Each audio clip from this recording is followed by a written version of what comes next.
I still remember the sound of those sirens echoing off my driveway, the red and blue lights flashing against my house while I stood there holding my crying son accused of kidnapping my own child. Just an hour earlier, I was teaching him how to walk. By the end of that afternoon, my fence was destroyed, my reputation dragged through the mud, and my family's sense of safety shattered. And the woman who started it all, she lived 10 feet away. It began on what should have been the perfect Saturday. The sun was warm, but not brutal. A gentle spring breeze running through the trees. My wife was inside finishing some work, and I decided to take our 14-month-old out front to practice walking. You know that stage, those wobbly little Frankenstein steps, the proud laughter, the way their tiny hands grip your fingers like you're the whole world. That was me in my rolled-up dress shirt laughing like an idiot while my boy giggled his way across the driveway. Then I heard it, a voice sharp enough to slice the afternoon in half. "What do you think you're doing?" I turned and saw her Brenda Miller, my next-door neighbor. Big woman, messy blonde bun, bright yellow tracksuit that looked like it was fighting for its life. I'd barely spoken to her before. She was pointing at me face red and shaking with rage. I thought maybe my son had stepped on her grass. But no, he was right by my side, feet planted firmly on my concrete. I gave her a polite, confused smile. "Sorry, ma'am, can I help you?" She looked me up and down like I was something she'd scraped off her shoe. Then she said the words that would burn into my brain forever. "You people are always up to something, aren't you? You move into decent neighborhoods and infest them." My chest went cold. I just stood there, holding my baby's hands, trying to process that this woman, this stranger, had just decided I didn't belong. My son, sensing the tension, stopped giggling. He looked up at me, eyes wide. I remember tightening my grip on his tiny hands like somehow I could shield him from the ugliness pouring out of her mouth. I told her calmly, "Ma'am, I live here. I'm teaching my son how to walk." She scoffed. "A likely story. I'm watching you." Then, like it was a script, she whipped out her phone. "Yes, police. There's a suspicious man trying to lure a child away." I swear my blood turned to ice. "That's my son," I yelled. "I am his father." But she turned her back, shielding the phone like I might steal it. "He's getting aggressive now. Please hurry." Within minutes I heard sirens. 2 cruisers screeched up. One officer approached me, hand hovering near his weapon. My son was clinging to me, crying, his little fingers digging into my shirt. I tried to stay calm, explaining, "This is my house. My wife's inside. That's my son." Meanwhile, Brenda was putting on the performance of a lifetime, fake tears, trembling hands. He tried to kidnap that poor baby. The officers started to realize something didn't add up. Especially when my wife ran out the door yelling, "That's my husband and my son." Brenda's mask cracked. Her face twisted into pure hatred. She stormed back to her car, slammed the door, floored the gas, and rammed straight into my white picket fence before speeding off. The cops stood there dumbfounded. One finally muttered, "Guess she wasn't happy with the outcome." I wish I could say that was the end. But that crash was just her opening move. A few days later, an officer called to say they'd filed property damage charges against her. I thought maybe justice was coming. But then a letter arrived from her insurance company claiming that I had threatened her, causing her to crash, and that I owed for the damage to her car. I laughed when I first read it. Then I felt sick. She wasn't done tormenting me, she was escalating. And she had a new weapon, the HOA. 2 weeks later, I got a thick envelope from the Maple Grove Homeowners Association. It listed 3 violations. 1, failure to maintain my property because of the broken fence. 2, conducting commercial activities from home. Apparently she'd taken photos of me working on my laptop through my own window.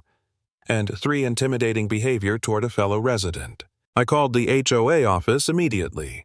Some bored guy named Tom just said, "Sir, we have photographic evidence and a resident complaint. You can appeal at the next board meeting." I hung up, shaking. Brenda had destroyed my fence, lied to police, and now the HOA was threatening to fine me for it. My wife wanted to move. I almost agreed. I felt trapped in my own home, humiliated and powerless. For a moment, I actually wondered if I was the problem, if maybe I'd somehow invited all this by trying too hard to fit in. Then my elderly neighbor, Mr. Henderson, knocked on my door. He'd seen everything that day, the yelling, the crash, the cops. "Son," he said, "that woman's been terrorizing people here for years. Don't you dare let her run you out." Those words lit a fire in me. I stopped reacting and started fighting smart. I installed security cameras. I called a lawyer friend, Mark, who told me to document everything, every call, every letter, every word she said. The HOA hearing was tense. Brenda strutted in like she owned the place, dripping fake charm. She told the board she no longer felt safe around me. When it was my turn, I calmly laid out the evidence, the police report, the photos, Henderson's written statement. I said, "The only person who's been threatened here is my family." Then Henderson stood up. "I saw the whole thing. She rammed his fence. That man's just a father teaching his boy to walk." The room went silent. For the first time, Brenda didn't look smug. She looked scared. The board dismissed her complaints and formally warned her about false reports. For about a week, things were quiet. Then came the knock that froze my blood. 2 people stood on my porch, Child Protective Services. They said they'd received a report about possible child neglect and physical abuse. I nearly laughed in disbelief, but it came out like a choke. They searched my house, opened my fridge, questioned me about my parenting. Then they said they'd have to examine my son for bruises. That was my breaking point. I told them they weren't touching my child until my wife and lawyer were present. They threatened to come back with police. I told them to do it. My lawyer arrived 20 minutes later and shut that whole circus down. The case was eventually closed as unfounded. No apology. Just silence. That night I sat in the dark holding my son while he slept. I was done. Completely hollowed out. This woman had invaded my home, my marriage, my peace, and now she'd tried to weaponize the system against my child. I told my wife I couldn't keep living like this. She looked at me, eyes red, and said softly, "Then fight back." And that's what I did. A few days later, a woman named Sarah showed up. She'd heard what happened. Turns out she used to live 2 doors down from Brenda in another neighborhood. She said Brenda had made her life hell, too. False police calls, complaints to animal control, even lawsuits. Then she handed me a paper, an old court order. It said Brenda had been legally forced to sell her previous house and move after 50 documented complaints from neighbors. She'd literally been expelled from her old community. That was my silver bullet. Mark filed for a restraining order and a civil harassment suit. The day of the hearing, Brenda walked in with her cheap lawyer looking like a storm cloud. I could feel her hate burning holes through me.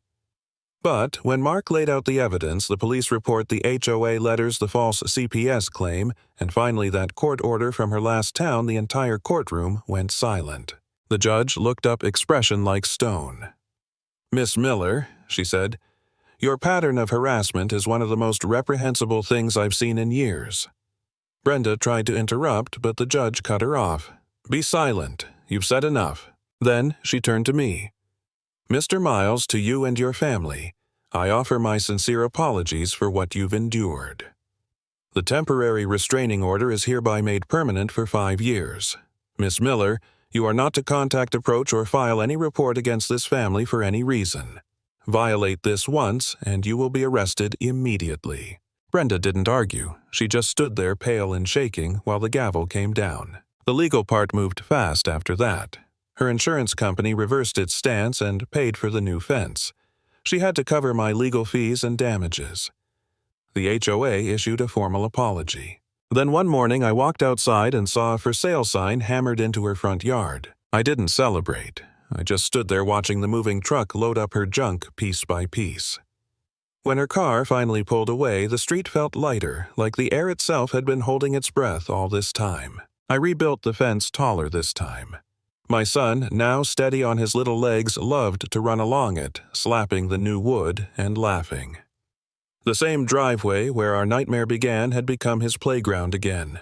And that's when I realized something. Justice isn't always loud. Sometimes it's just silence, the kind that follows when a bully finally runs out of places to hide. Lesson: hate may roar the loudest, but in the end, truth and persistence always outlast the noise.